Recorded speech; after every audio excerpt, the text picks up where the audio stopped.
வணக்கம் மக்களே! இந்த வீடியோல நம்ம சில பங்குகள் பற்றியான அப்டேட்ஸ் எல்லாம் பார்க்க போறோம். ஒன்னொன்னா நம்ம பார்ப்போம். ஃபர்ஸ்ட்டு மார்க்கெட் பெர்ஃபார்மன்ஸ் எடுத்துக்கிட்டா, இன்னைக்கு நம்ம மார்க்கெட் இப்போ வரைக்கும் நெகட்டிவ் பெர்ஃபார்மன்ஸா தான் போஸ்ட் பண்ணிட்டு இருக்கு. இன்னைக்கும் நெகட்டிவா தான் பெர்ஃபார்ம் பண்ணிட்டு இருக்கு. தொடர்ந்து நம்ம மார்க்கெட் இறங்கு முகமா தான் இருந்துட்டு வந்துட்டு இருக்கு. ஆனா, சொல்லிக்கும்படியான ஒரு செல் ஆஃப் நம்ம மார்க்கெட்ல இல்ல. ஸோ ஒரு 100 பாயிண்ட்ஸ்க்குள்ளான இறக்கம் தான் நிஃப்டி 50ல தினந்தோறும் வந்து நடந்துட்டு இருக்கு. ஆனா, கன்சிஸ்டன்ட்டா ஒரு டவுன்ஃபால் பார்த்தீங்கன்னா, நம்ம மார்க்கெட்ல ஏற்பட்டுட்டே தான் வந்துட்டு இருக்கு. ஸோ ஒரு பக்கம் நேத்து இந்த மிடில் ஈஸ்ட் அப்டேட் வந்தது. என்னன்னா, அமெரிக்கா வந்து ரீசென்ட்டா கொஞ்ச நாட்களுக்கு முன்னாடி ஈரான் எங்க கூட மறைமுக பேச்சுவார்த்தையில இருக்காங்க அப்படின்ட்டு செய்தியா குடுத்தாங்க. ஆனா நேத்து ஈரான் பார்த்தீங்கன்னா, அத முற்றிலும் மறுத்தாங்க. நாங்கலாம் அமெரிக்கா கூட எந்த பேச்சுவார்த்தையும் வச்சுக்கல அப்படின்ட்டு அவங்க ஒரு பக்கம் ஒரு கிளாரிஃபிகேஷன குடுக்குறாங்க. ஸோ ஒரு ஷிப்ப கூட பார்த்தீங்கன்னா, தாக்கியிருக்கிறதாவும் ஒரு தகவல் வந்திருக்கு. ஆனா யார் தாக்குனாங்க அப்படின்ட்டு வந்து தெரியலங்கிற ஒரு செய்தியும் நமக்கு கிடைச்சிருக்கு.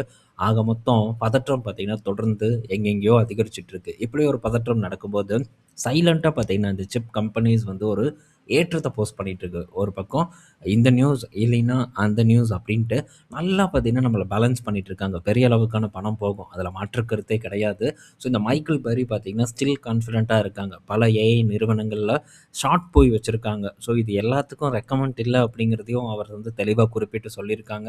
ஏன்னா இந்த ஷார்ட் போறது இதெல்லாம் வந்து பெரிய ஆட்கள் பண்ண வேண்டிய வேலை. நம்ம போய் பண்ணணும்னா நம்மளால அந்த தாக்கத்தெல்லாம் தாங்கவே முடியாது. சுனாமி மாரி அடிக்கும். ஸோ நம்மளால டெஃபினட்டா அதில போய் நீந்தி கரை சேர முடியாது. நம்மளால அப்படியே அடிச்சு தூக்கி வீசிட்டு போயிரும். அந்த அளவுக்கான மாற்றம் பார்த்தீங்கன்னா, மார்க்கெட்ல நடக்கும். ஸோ பெரிய ஆட்கள் ஷார்ட் போகட்டும். நம்ம வேலை நல்ல ஒரு டைம் வரும்போது ஸோ பொசிஷன் பில்ட் பண்றத பற்றி மட்டும் தான் திங்க் பண்ணணும். ஸோ ஏஐல ரொம்ப கான்ஃபிடென்ட்டா இருக்காங்க. ஏஐ பபிள் பெரிய மோசமான ஒரு பபிளா இருக்குங்கிற ஒரு தகவலும் வந்து கிடைச்சிருக்கு. ஸோ இவர் தொடர்ந்து அதத்தான் பார்த்தீங்கன்னா சொல்லிட்டே வந்துட்டு இருக்காங்க. ஸோ ஏஐ கம்பெனிஸோட வேல்யூ கன்னாபின்னான்னு போயிட்டுருக்கு. பல கம்பெனிஸ் பார்த்தீங்கன்னா, ஸோ கற்பனை கெட்டாத அளவுக்கு பணத்த வந்து முதலீடு பண்ண போறேன்னு சொல்றாங்க. ஸோ நாளைக்கே யாராச்சும் பேக் அடிச்சாங்கன்னா, ஸோ மாற்றம் அப்படியே வந்துரும். வேற மாரி வந்துரும். ஸோ இப்போதைக்கு நெறைய கம்பெனிஸ் வந்து இந்த டேட்டா சென்டர் கெப்பாசிட்டிய உயர்த்துவதில குறியா இருக்காங்க. $100 பில்லியன், $200 பில்லியன் முதலீடு பண்றதுக்கு தயாரா இருக்காங்க. பட் இதெல்லாம் இன்னும் பண்ண ஆரம்பிக்கல. ஸோ ஒன்ஸ் வந்து இல்ல நாங்க இப்போதைக்கு பண்ணல. நாங்க அப்புறமா பண்ணிக்கிறோம் அப்டின்ட்டு ஏதாச்சும் ஒண்ணு சொன்னாங்கன்னா, அந்த டைம்ல திரும்ப இந்த சிப் கம்பெனிஸ்ல ஒரு செல் ஆஃப் ஏற்படும் அப்டிங்கிறதுல மாற்று கருத்து இல்ல. ஸோ இது எல்லாமே பார்த்தீங்கன்னா, குடுக்கக்கூடிய ஸ்டேட்மெண்ட் மூலியமா மட்டும் தான் மாற்றங்கள் நடக்குது. மறைமுகமா பார்த்தீங்கன்னா, இந்த விஷயங்கள அவங்க வந்து கண்ட்ரோல் பண்ணிட்டுருக்காங்க. மேபி அவங்கள யாராச்சும் கண்ட்ரோல் பண்ணி இந்த வேலைகள் எல்லாம் பண்ணலாம். ஸோ எது வேணா நடக்கலாம் மார்க்கெட்ட பொறுத்தவரைக்கும். பட் ஒரே ஒரு சிம்பிள் ரூல் நம்ம ட்ராப் ஆகாம இருப்பதற்கு நம்ம ஃபாலோ பண்ண வேண்டியது ஒண்ணுன்னா, எதையும் கொண்டு போய் பீக்ல வாங்கக்கூடாது. ஃபோமோல நம்ம வாங்கிரவே கூடாது. நேத்து கூட ஒரு நண்பர் ஏதோ ஒரு நிறுவனத்த சொல்லி கேட்டிருந்தாங்க. அது ஒரு சின்ன ஒரு நிறுவனம் தான். ஒரு ஸ்மால் கேப் கேட்டகரிக்குள்ள வர நிறுவனம். பட் அந்த நிறுவனம் பார்த்தீங்கன்னா, ஆல்மோஸ்ட் ஒரு உச்சக்கட்ட ஹைல இருக்கு. ஸோ அந்த நிறுவனம் பின்னாடி நம்ம போகறதுல அர்த்தமே இல்ல. ஸோ இதுக்கப்புறம் இதே மாரியான ஒரு ராலி நடக்கும்னு நெனைக்கிறாங்க. நடக்கலாம் மேபி ஏதாச்சும் ஒரு இடத்துல மேனிபுலேட் பண்ணி நடக்கலாம். பட் இந்த மாரியான விஷயத்துக்குள்ள நம்ம போக்கூடாது. லாபத்த நோக்கி மட்டுமே நம்ம மார்க்கெட்ல இருந்தோம்னா, அது நமக்கு சூட்டபிளா இருக்காது. என்னைக்குனாலும் நம்மள போட்டு பழி வாங்கிரும். ஸோ லாபம் ஷேர் மார்க்கெட்ல முக்கியம் தான். அதுக்காக லாபம் மட்டுமே தான் வேணும் அப்டின்ட்டு நம்ம போக்கூடாது. ரியல் வெல்த்த பில்ட் பண்றதுக்கு நம்ம என்னென்ன முயற்சிகள பண்ண முடியுமோ, அந்த முயற்சிகள பண்ணும்போது, பெரிய சிக்கல் இல்லாம போர்ட்ஃபோலியோல பாதிப்பு இல்லாம நம்மளால இருக்க முடியும். ஸோ சில இடத்துல பெர்ஃபார்மன்ஸே இருக்காது. அந்த இடத்த மக்கள் வந்து விரும்பவே மாட்டாங்க. அந்த மாரியான இடத்த தான் நம்ம விரும்பி போய் முதலீடு பண்றதுக்கு ட்ரை பண்ணணுமே தவிர, ஸோ இப்போ ஃபேன்சியா இருக்கக்கூடிய நிறுவனங்கள் பின்னாடி போறதுல அர்த்தம் இல்ல. அது கண்டிப்பா வந்து புரிஞ்சுக்கோங்க. ஏன்னா தொடர்ந்து கமெண்ட் செக்ஷன்ல வரக்கூடிய நிறுவனங்கள பார்த்தா, அந்த மாரியான நிறுவனங்களா தான் இருக்கு. எல்லாம் பீக்ல இருக்கு. நல்ல ரிட்டர்ன இதுக்கு முந்தைய ஆண்டுகள்ல டெலிவர் பண்ணியிருக்கு. அப்படிப்பட்ட நிறுவனங்கள் அவங்களுக்கு ரொம்ப பிடித்த ஒரு நிறுவனங்களா இருக்கு. அது இன்னும் பெர்ஃபார்ம் பண்ணுங்கிற நம்பிக்கை இருக்கு. அந்த நம்பிக்கையில நம்மகிட்ட ஒரு சஜஷன் கேட்குறாங்க. என்னோட சஜஷன் கிளியர். பீக்ல எதையும் வாங்காதீங்க. ஸோ நல்ல நிறுவனங்கள் அடிமட்ட விலையில கிடைக்கும்போது, அந்த நிறுவனங்கள வெறுத்து தள்ளாதீங்க அப்படிங்கிறது தான் என்னுடைய ஒரு சஜஷன். ஓகே. ஸோ இப்போ நம்ம மார்க்கெட்ல மேபி யாராச்சும் புதுசா வராங்கன்னா, கண்டிப்பா இது அவங்களுக்கு ஒரு பொற்காலம் அப்படின்னே சொல்லலாம். ஏன்னா லார்ஜ் கேப் நிறுவனங்கள் பார்க்கும்போது, ஒரு நல்ல ஒரு அருமையான இடத்துல ட்ரேட் ஆயிட்டு இருக்கு. பல நிறுவனங்கள் பெர்ஃபார்ம் பண்ண முடியாத ஒரு இடத்துல இருந்துட்டு இருக்கு. ஸோ எந்த ஒரு லார்ஜ் கேப் நிறுவனமும் பெரிய பெர்ஃபார்மன்ஸ டெலிவர் பண்ணாம இருக்கு. ஸோ உதாரணத்துக்கு நம்ம எடுத்துக்கிட்டா HUL இன்னைக்கு ரூ. 2040 கிட்ட ட்ரேட் ஆயிட்டு இருக்கு. HDFC பேங்க் ரூ. 720 ட்ரேட் ஆயிட்டு இருக்கு. ஐடிசி வெறும் ரூ. 270 வந்து ட்ரேட் ஆயிட்டு இருக்கு. ஸோ ஐடிசி இன்னைக்கு டேல அந்த 270யும் வந்து கட் பண்ணிருச்சு. ஸோ இங்க நல்ல ஒரு பிரஷர் ஓடிட்டு இருக்கு. ஸோ இத பத்தி நான் டீட்டெயில்டா போட்டிருந்தேன். அகைன் பார்த்தீங்கன்னா, இந்த வீடியோவ நான் மெம்பர்ஷிப்க்கு சேஞ்ச் பண்ணிட்டேன். காரணம் ஸோ புரிதல் இல்லாத ஒரு ரீசன்னால. பட் இந்த இடத்த நம்ம கொஞ்சம் கேர்ஃபுல்லா இருந்துக்கணும். ஸோ மொத்த போர்ட்ஃபோலியோலயும் இந்த நிறுவனத்த மட்டும் ஆட் பண்ணிறக்கூடாது அப்படிங்கிறது தான் நம்ம வாதமே தவிர, ஸோ இந்த நிறுவனத்த பார்க்கவே கூடாது அப்படிங்கிறது நம்ம வாதம் கிடையாது. ஸோ ஏன்னா இது ஒண்ணு தான் ஸ்டாக் அப்படின்ட்டு போர்ட்ஃபோலியோல நெறைக்கிறாங்க. அந்த தவற மட்டும் தயவு செஞ்சு பண்ணாதீங்க. டைவர்சிஃபைட் ரொம்ப முக்கியம். விலை கம்மியா இருக்கு, நல்ல பேர் இருக்கு அப்படிங்கிறதுக்காக, ஸோ ஒரே நிறுவனத்த தொடர்ந்து நம்ம போர்ட்ஃபோலியோ வாங்கிட்டு இருக்கிறது மூலியமா பலன் கிடைக்குமான்னு பார்த்தா டெஃபினட்டா பலன் கிடைக்காது. அதனால கேர்ஃபுல்லா இருக்க வேண்டியது நம்ம கடமை. ஸோ வேற வேற இதில நம்ம டைவர்சிஃபை பண்றதுக்கு டெஃபினட்டா வந்து ட்ரை பண்ணணும். ஸோ 20 வருஷம், 30 வருஷம் அப்படின்னு சொல்றதெல்லாம் நம்மளால முடியாது. ரீட்டெயில் இன்வெஸ்டரால கீழ விழுகும்போது. அதுவும் மொத்த ஸ்டாக்கும் இதே இருக்கும்போது, எல்லா பங்குகளும் ஏறும். இது ஏறலன்னா நீங்க என்ன பண்ணுவீங்க? ஸோ கவலை இருக்கும். ஸோ போர்ட்ஃபோலியோல ஒரு பேலன்ஸ் இருக்கணும். லைஃப்லயும் ஒரு பேலன்ஸ் இருக்கணும் அப்படிங்கிறத புரிஞ்சுக்கோங்க. ஸோ என்ன வெயிட்டேஜ் குடுக்கணுமோ, அந்த வெயிட்டேஜ மட்டும் குடுக்கறதுக்கு ட்ரை பண்ணணுமே தவிர, ஒட்டுமொத்த வெயிட்டேஜையும் ஒரே நிறுவனத்தில குடுக்கறதுல அர்த்தம் இல்ல அப்படிங்கிறது தான் நம்மளுடைய வாதம். ஓகே. ஸோ நெக்ஸ்ட் அப்படின்னு நம்ம பார்க்கும்போது, இன்னைக்கு இந்த லார்ஜ் கேப் ஃபண்டுல பார்த்தீங்கன்னா, ஒரு அப்டேட் வந்திருக்கு. ஸோ லார்ஜ் கேப் ஃபண்ட்ஸ் பார்க்கும்போது, ஒரு அவுட்ஃப்ளோ நடந்திருக்கு. இந்த ஜூலை மாசத்துல 1300 கோடி வரைக்கும் அவுட்ஃப்ளோ நடந்திருக்கிறதா ஒரு தகவல் வந்து குடுத்துருக்காங்க. ஸோ இது கிளியர் கட்டா நமக்கு காட்டுது. லார்ஜ் கேப் ஃபண்ட்ல பெரிய அளவுக்கான ஒரு இன்ட்ரெஸ்ட் இல்ல அப்படின்ட்டு தான். ஸோ லார்ஜ் கேப் ஃபண்ட நான் வந்து தேர்வு பண்ணியிருக்கேன். ஸோ லார்ஜ் கேப் ஃபண்ட் இப்போ ரொம்பவே அட்ராக்டிவா இருக்கு. பல லார்ஜ் கேப் நிறுவனங்கள பற்றி நம்ம பேசிக்கிட்டே தான் இருக்கோம். ஸோ ரொம்பவே வந்து சுமாரான பெர்ஃபார்மன்ஸ போஸ்ட் பண்ணிட்டு வந்துட்டுருக்கு. ஸோ அப்படி பார்க்கும்போது எனக்கு இந்த இடம் வந்து ஒரு பெட்டர் ஆப்பர்ச்சுனிட்டியா இருக்கு. ஸோ ஒவ்வொரு ஃபண்ட்ஸும் வந்து நம்ம தேர்வு செய்யும்போது, அந்த ஃபண்டுக்கு எதிர்வினை இருக்கும். நான் ஒன்ஸ் வந்து சைனா ஃபண்ட்ல இன்வெஸ்ட்மென்ட் பண்ணும்போது, அது ஃபண்ட் ஆஃப் ஃபண்ட் அதில எதுக்கு முதலீடு பண்றீங்க? ரிட்டர்ன் வராது. ஸோ அது வேஸ்ட் அப்படிங்கிற மாரி சொல்லியிருந்தாங்க. ஸோ என்ன ஏதுன்னு தெரியாம சைனா ஃபண்ட் வேண்டாம் அப்படிங்கிற ஒரு எதிர்ப்பு இருந்தது. ஆங்சங் பீஸுக்கும் சேம் அதே தான். ஏன்னா அந்த டைம்ல ஆங்சங் பீஸ்ல பெர்ஃபார்மன்ஸே பண்ணல. சுத்தமா பெர்ஃபார்மன்ஸ் பண்ணல. ஆனா இப்ப அதோட நிலைமை எப்படி இருக்கு? தலைகீழா வந்து மாறிருச்சு. ஸோ அந்த மாரியான ஒரு பெர்ஃபார்மன்ஸ் வந்து இன்னைக்கு இந்த இடத்துலலாம் நடந்துட்டு இருக்கு. ஸோ அதுக்கு ரீசன் பார்த்தீங்கன்னா, பெர்ஃபார்ம் பண்ணாதப்ப நம்ம அது பின்னாடி போகணும் அப்படிங்கிறது தான் இந்த இடம் உணர்த்துது. ஸோ ரொம்ப கேர்ஃபுல்லா ஸோ பெர்ஃபார்ம் பண்ணாத இடத்த உட்காந்து டீப்பா ரிசர்ச் பண்றதுக்கு நீங்க ட்ரை பண்ணணும் அப்படிங்கிறது என்னுடைய ஒரு வேண்டுகோளா இருக்கு. ஸோ இப்போ ஒரு பீக்க தொட்டுட்டு ஒரு கன்சாலிடேஷன் இங்க நடந்துட்டு இருக்கு. ஸோ நான் நேத்து ஒரு அப்டேட் பார்த்தேன். என்னன்னா, சைனால வந்து இந்த கொசுவ அழிக்கிறதுக்கான ஒரு மிஷின கண்டுபிடிச்சிருக்காங்க. அது எப்படின்னா, ஸோ ரேடாரோ ஏதோ யூஸ் பண்ணுது போல. லிடாரோ ஏதோ யூஸ் பண்ணுது. ஸோ கொசுவ கரெக்ட்டா ஐடென்டிஃபை பண்ணி லேசர் மூலியமா வந்து அட்டாக் பண்ணி அத காலி பண்ணுது. ஸோ இதோட விலை பார்க்கும்போது $1000 கிட்ட வந்து ஃபிக்ஸ் பண்ணியிருக்காங்க. ஸோ அங்க இன்ட்ரோடியூஸ் பண்ணியிருக்காங்க. பல இன்னோவேஷன்ஸ் பார்த்தீங்கன்னா, சைனால தொடர்ந்து வந்து நடந்துக்கிட்டே தான் இருக்கு. ஸோ ரொபோட்டிக்ஸ் பொறுத்தவரைக்கும் சைனா யுஎஸ்ஸ முன்னாடி இருக்காங்க. ஸோ இந்த மாரி பல விஷயங்கள்ல டெக்னாலஜி வைஸ் பார்க்கும்போது, அமெரிக்காவுக்கு ஒரு படி மேல பார்த்தீங்கன்னா, அவங்க இப்ப போயிட்டுருக்காங்க. ஸோ விரைவில் இந்த சிப் டெக்னாலஜிலயும் அவங்க பூந்து விளையாடுவாங்க. ஸோ இப்பவும் அவங்க கிட்ட இருக்கு. பட் இன்னும் வந்து கட்டிங் எட்ஜ் டெக்னாலஜிய அவங்களால கொண்டு வர முடியல. காரணம் அமெரிக்காவோட தடை தான். அமெரிக்கா மிஷின ப்ரொவைட் பண்ணக்கூடாதுன்ட்டு ஏஎஸ்எம்ல வற்புறுத்துறாங்க. இதனால அவங்க வளர்ச்சி பாதிக்கப்படுது. பட் அவன் இது பண்ணிட்டான். ஸோ இந்த என்ன சொல்லுவாங்க, இந்த பிரிச்சு மேய்ஞ்சு அ அதே மாரி ஒரு விஷயத்த பண்ணுவாங்கல்ல. அது பேர் எனக்கு டக்குன்னு மறந்து போச்சு. ஸோ அந்த விஷயத்த பார்த்தீங்கன்னா, சைனா பண்ணி ஆல்மோஸ்ட் இப்ப அந்த மெஷின உருவாக்கிட்டான். ஸோ அந்த மெஷின் வந்ததுக்கப்புறம் இவனோட வளர்ச்சி அண்ட் இவனோட ஆட்டம் இன்னும் வேற மாரி இருக்குங்கிறதுல மாற்று கருத்து இல்ல.